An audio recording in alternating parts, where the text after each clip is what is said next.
అందరికీ నమస్కారం. నా పేరు రవికుమార్. పశ్చిమ గోదావరి జిల్లా ఎర్రవసరం మండలం నవడూరు గ్రామం మాది.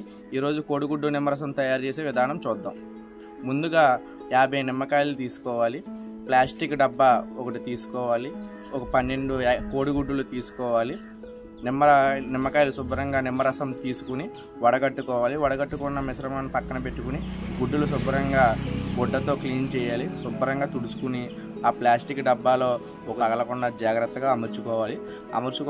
అమర్చుకున్న తర్వాత ఈ నిమ్మరసం వడగట్టిన నిమ్మరసం డైరెక్ట్ గుడ్ల మీద వేయకుండా డబ్బా అంచున పడేలాగా చూసుకోవాలి.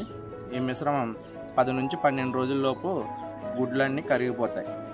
నిమ్మరసం వేసినప్పుడు గుడ్డులకి 2 అంగుళాలు నిమ్మరసం ఉండేలా చూసుకోవాలి. నిమ్మరసం వేసిన ఒక అరగంట తర్వాత మళ్ళీ ఒకసారి చెక్ చేసుకోవాలి. ఎందుకంటే గుడ్డులు నిమ్మరసం పీల్చుకుంటూ ఉంటాయి. అరగంట తర్వాత అప్పుడు మనకి సుమారు 2 అంగుళాలు వచ్చేలాగా నిమ్మరసం పిక్ చేసుకుంటాం మనం. ఇది మొక్క ఎదుగుదలకి బాగా ఉపయోగపడుతుంది. ఇది అన్ని రకాల పండ్ల మొక్కలకి పూత పిండి రాలకుండా ఉపయోగపడుతుంది.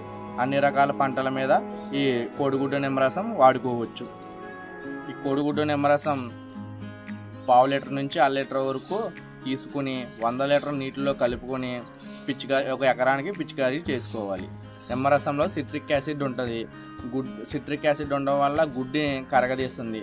పెంకు మొత్తం కరిగిపోతుంది. పెంకులో కాలుష్యం ఉంటుంది. లోపల పశువు గుడ్డు సొనలో ప్రోటీన్స్ మాంసకృతులు ఉంటాయి. ఈ కోడిగుడ్డు నిమ్మరసం ద్రవం 7 రోజుల నుంచి 12 రోజుల లోపు తయారవుతుంది. ఇది తయారైన తర్వాత పెంకులు గట్ట అన్నీ తీసుకుని శుభ్రపరచుకుని వడగట్టుకోవాలి.